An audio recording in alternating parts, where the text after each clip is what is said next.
नारी। नारी रे नारी तेरा रंग कैसा, जिसने बनाया बनी तो उस जैसा।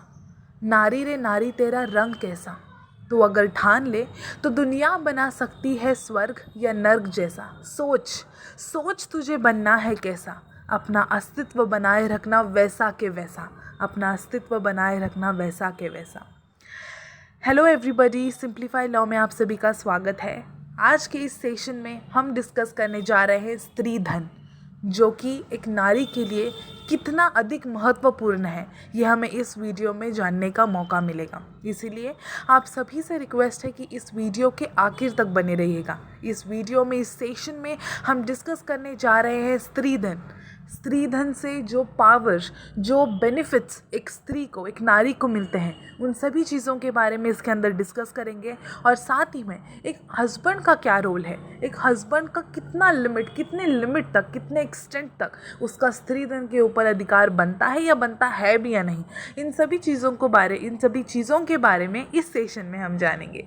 चलिए शुरू करते हैं हमारा आज का ये session, stridhan and Supreme Court's verdict over husband's right. देखिए, the word stridhan has been derived from the words स्त्री meaning a woman and the word धन meaning property, यानी एक women की property, एक स्त्री की property, एक स्त्री का धन।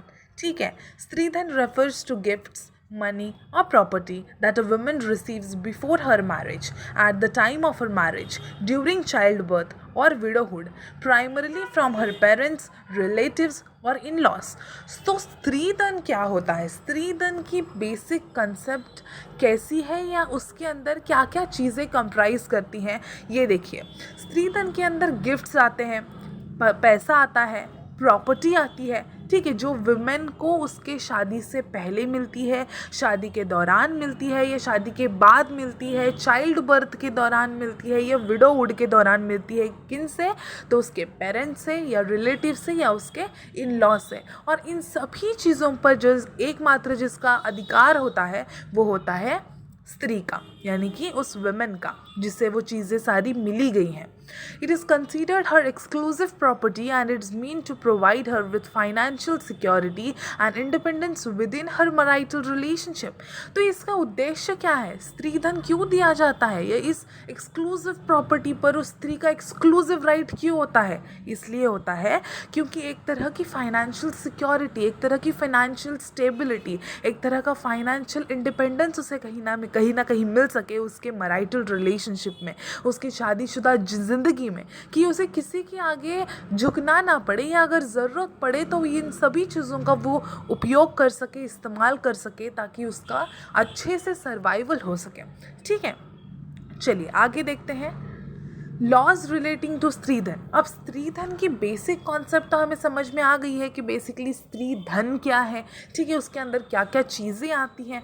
तो यहाँ पे स्त्रीधन रिलेटेड ना कुछ लॉज हैं जिन्हें हम कह सकते हैं जानना बहुत ज़्यादा ज़रूरी है हर एक कॉमन स्त्री को, ठीक है, जो इस कंट्री में रह रही है, ताकि कभी अगर ज़रूरत पड़े तो उन लॉज का इस्तेमाल करके, ये लॉज ये जो हैं, जो स्त्रीधन रिलेटेड बनाए गए हैं, जिन्होंने प्रोविजन स्त्रीधन रिलेटेड बनाए हैं, उसका उपयोग कर सके। ये सभी स्त्री के लिए तो है। स्त्री अगर अनअवेयर है तो उसका अवेयरनेस फैलाना या अवेयर होना स्त्री का, ये बहुत ज़्यादा ज़रूरी है। ठीक है, देखिए, A woman's right to her Stridhan is protected under law. Section 14 of Hindu Succession Act 1956 read with Section 27 of Hindu Marriage Act 1955. क्या कहता है? ये कहता है, even if it's placed in the custody of her husband or her in-laws, they would be deemed to be trustees and bound to return the same if and when demanded by her. Clearly यहाँ पे इस provision के अंदर mention किया गया है कि ये जो स्त्रीधन है, चाहे मूवेबल हो, इमूवेबल हो, चाहे गिफ्ट्स हो, मनी हो, ज्वेलरी हो, जो कुछ भी हो, ये अगर हस्बैंड के या उसके इन लॉज के कस्टडी में है, अगर उनके पास है, उनके पोजीशन में है, फिर भी वो सिर्फ उन चीज़ों के ट्रस्टीज़ होंगे, उनका उस पर कोई अधिकार नहीं है, वो उसके ओनर नहीं होंगे, क्योंकि यहाँ पे एक्सक्लूसिव ओनरशिप किसकी है स्त्रीधन के ऊपर? उस स्त्री की है। ठीक है, तो ये जो इन लॉज हैं, ये जो हस्बैंड है, ये सिर्फ उन चीज़ों का ट्रस्टी होगा, ये ट्रस्टी होंगे। और जब भी विमेन मांगे, डिमांड करे, उन्हें उन चीज़ों को उस व्यक्ति मतलब उस विमेन को रिटर्न करना पड़ेगा, वापस लौटाना पड़ेगा। अब यहाँ पे देखिए domestic violence act 2005 section 12 of domestic violence act 2005, इसमें यहाँ क्या लिखा है, it provides for women the right to स्त्री then in cases where she is victim of domestic violence. अगर वो विक्टिम है डोमेस्टिक वायलेंस की, ठीक है, यहाँ पे उसे कोई सहायता कोई मदद अगर अपने इन लॉज से अपने हस्बैंड से नहीं मिल रही है, अगर वो अपना पालन पोषण खुद अलग से करना चाहती है तो वो कर सकती है, और उसका जो कुछ भी स्त्रीधन है यहाँ पे उसके हस्बैंड को और उसके इन लॉज को रिटर्न करना पड़ेगा उसे।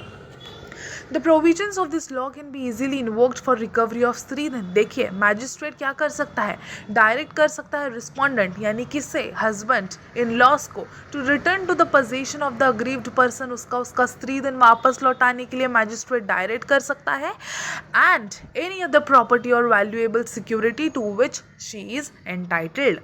Again, under section 18(2) of the Domestic Violence Act, the law says that, law क्या कहता है कि a woman is entitled to receive the possession of the stridhan, jewelry, clothes and the other necessary items. तो जो कुछ भी चीज़ें women की है, चाहे छोटी हो बड़ी हो, असाधारण हो असाधारण हो, जो भी हो, जिस पर उसका अधिकार है, उन चीज़ों को उस विमेन को वापस लौटाना पड़ेगा।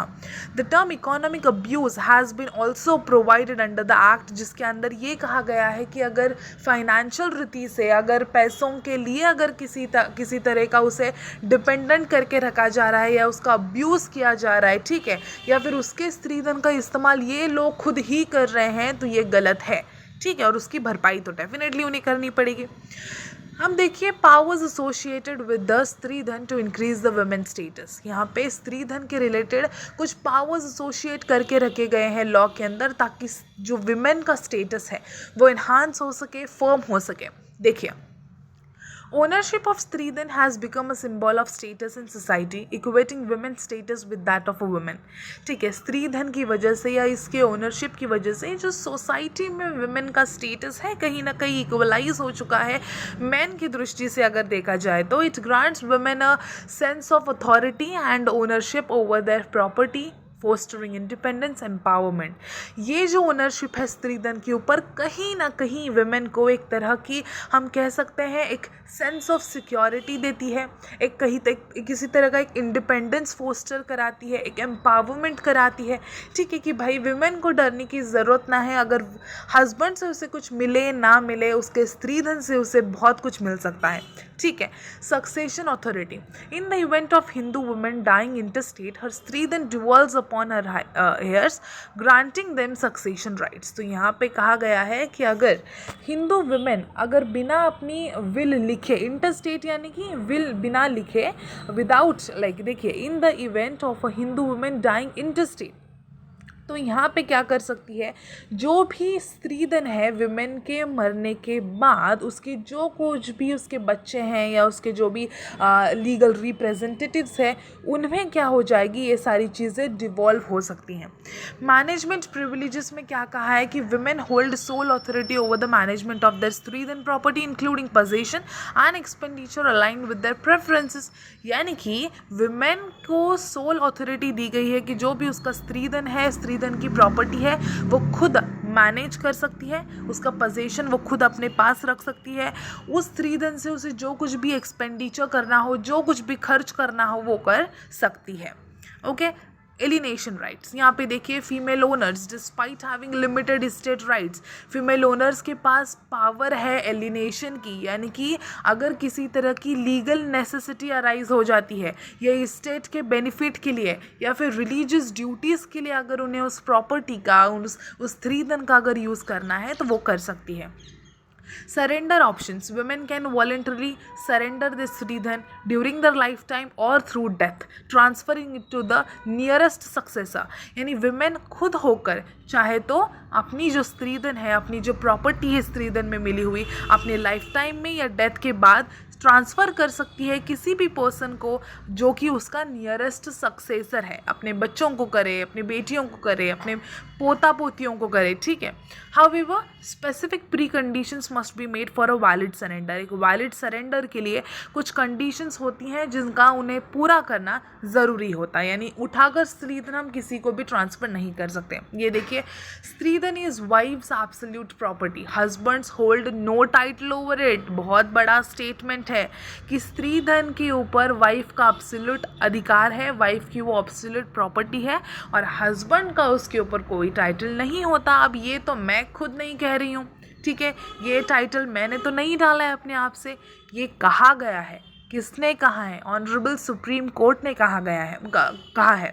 तो देखिए किस केस में ये कहा गया है। Recently Supreme Court in Maya Gopinathan versus Anoop SB and another 2022 की ही केस है, काफ़ी ज़्यादा पुरानी भी नहीं है, रीसेंट जजमेंट है।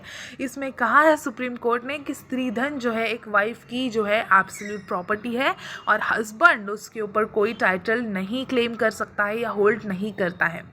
सुप्रीम कोर्ट्स वर्डिक्ट ऑन स्त्रीधन देखिए, A bench comprising Justices Sanjeev Khanna and Deepankar Datta declared that Sridhan is absolute property of woman, granting her full authority to dispose it of as she sees fit। अपनी property को वो जिस तरह चाहे उस तरह से डिस्पोज ऑफ कर सकती है, उसके ऊपर उसका फुल अधिकार है, फुल अथॉरिटी है। While the husband has no control over the same, he can use it in times of distress।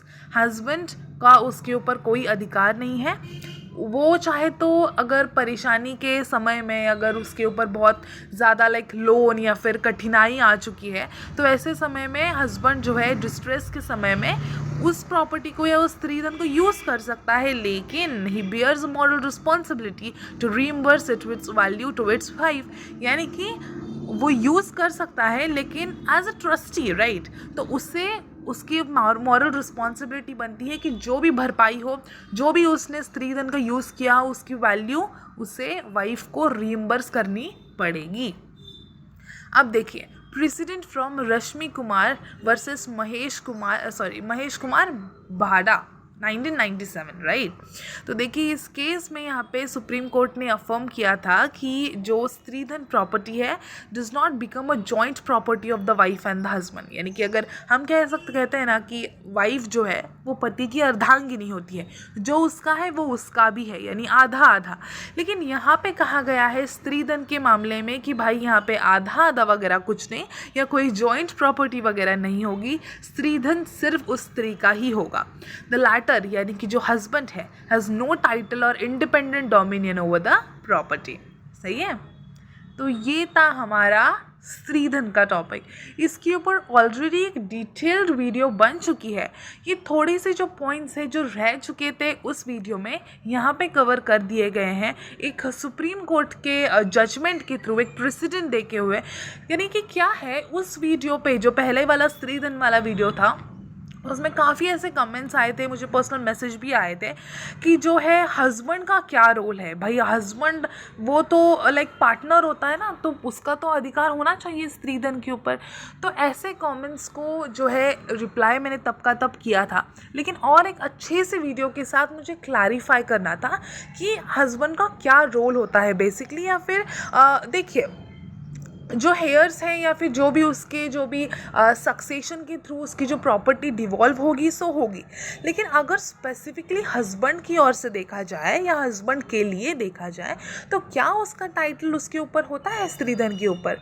तो ये इसका जवाब जो है इस वीडियो में मैंने दे दिया है with particularly with specific case laws and all. तो अगर आपको किसी भी तरह डाउट हो आप पूछ सकते हो कमेंट सेक्शन में। और अगर ये वीडियो अच्छा लगा हो तो प्लीज़ लाइक कीजिए, शेयर कीजिए, कमेंट कीजिए, अपने फ्रेंड्स के साथ ज़रूर शेयर कीजिएगा और सिंप्लीफाई लॉ के साथ जुड़े रहिए। Thank you so much.